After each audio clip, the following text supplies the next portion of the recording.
जय Shri Krishna, Radhe Radhe. I hope आप सब लोग बहुत अच्छे होंगे। चलिए अध्याय 18 को आगे बढ़ाएंगे कि श्री कृष्ण क्या कहते हैं इस अध्याय में।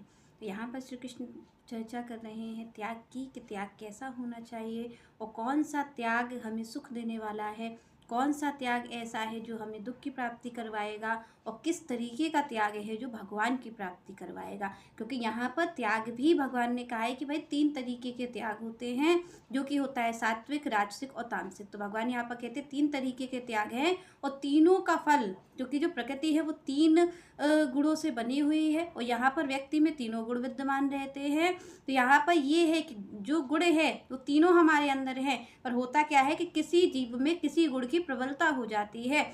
किसी में सत्व गुण ज़्यादा उत्पन्न होने लग जाता है, बढ़ जाता है, प्रबल हो जाता है, तो वो पूजा पाठ के कार्यों में लगता है। किसी में रजोगुण ज़्यादा हो जाता है तो वो संसार की कार्यों में लगता है। संसार के जो कार्य हैं, धन कमाना है, ज़्यादा से ज़्यादा वो ऐसे कार्यों को करता है, संसार इकट्ठा करने में लगता है। और जब कोई तमोगुणी होता है तो भगवान कहते हैं वो आलसी हो जाता है, वो कोई कार्य को नहीं करता, ना वो धर्म संबंधित कार्य करता है, ना वो अपने जीवन को ही सुधारने के लिए कार्य करता है। तो यहाँ पर भगवान ने कहा इसी तरीके ये जो त्याग है इसमें भी 3 तरीके से होता है, तो सतोगुणी, रजोगुणी और तमोगुणी। तो यहाँ पर भगवान सतोगुणी के बारे में बताते हैं।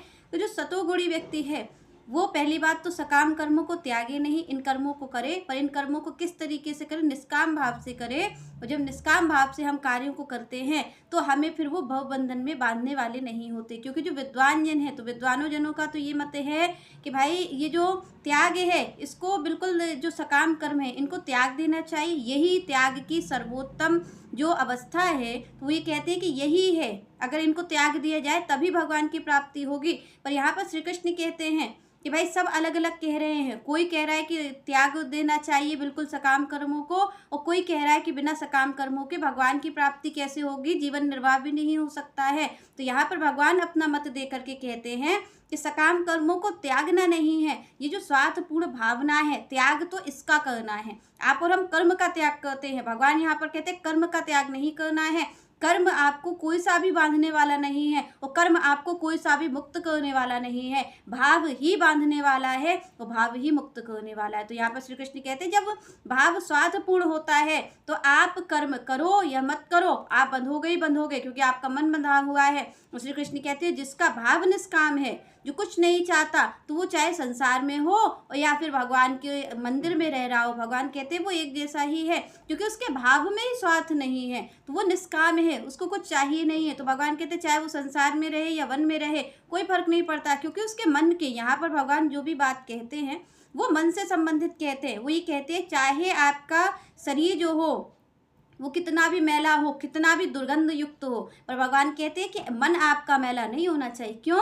क्योंकि भगवान के लिए एक कहा गया है कि मन ही मिलावे राम से और मन ही करे फजीत। यहाँ पर मन को बहुत सर्वोत्तम चीज़ माना गया है कि भाई आपके पास कोई, मान लीजिए भगवान को अर्पित करने के लिए धन नहीं है, आपके अर्पित करने के लिए आपके पास कोई ऐसा साधन नहीं है कि आप भगवान को अच्छा भोग पवा सके या उनको अच्छी पोशाक पहना सके या फिर कोई आप अच्छी सेवा कर सके, नहीं है आपके पास कुछ भी, फिर भी यहाँ पर भगवान कहते हैं कि ये जो मन है ये तो है ना आपके पास, आप कोई सेवा नहीं कर सकते। क्योंकि कई लोग इसीलिए परेशान रहते हैं कि हम सेवा नहीं कर पाते हैं, हमारे पास धन नहीं है, हमारे पास धन होता तो हम सेवा कर लेते, हमारे पास इस चीज़ का अभाव है। तो कई लोग अपने अपने तर्क देते हैं। पर यहाँ पर श्री कृष्ण कहते हैं कि धन से सेवा उनकी हो नहीं सकती और यहाँ पर उनकी सेवा तन से भी नहीं की जा सकती। जो आप और हम सोचे कि बहुत ज़्यादा हम उनके लिए करेंगे तो वो खुश हो जाएंगे। श्री कृष्ण कहते हैं अगर मुझे प्रसन्न करना है तो ना तो आपका तन मुझे चाहिए, ना धन चाहिए। भगवान कहते हैं श्री कृष्ण को केवल मन चाहिए। भगवान कहते हैं मुझे केवल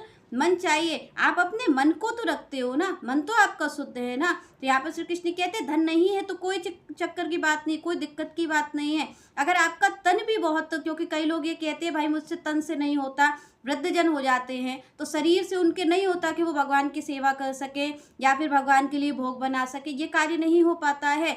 तो कोई तन के अभाव में कह रहा है कि हम कार्य नहीं कर सकते, कोई धन के अभाव में। और यहाँ पर आप और हम इसी गलत फहमी में हैं, क्योंकि ना तो श्री कृष्ण को तन की जरूरत है कि आप उनके शरीर से सेवा करो और ना आपके धन की जरूरत है कि आप उन्हें बड़े बड़े वस्त्र पहनाओ या हार पहनाओ सोने का।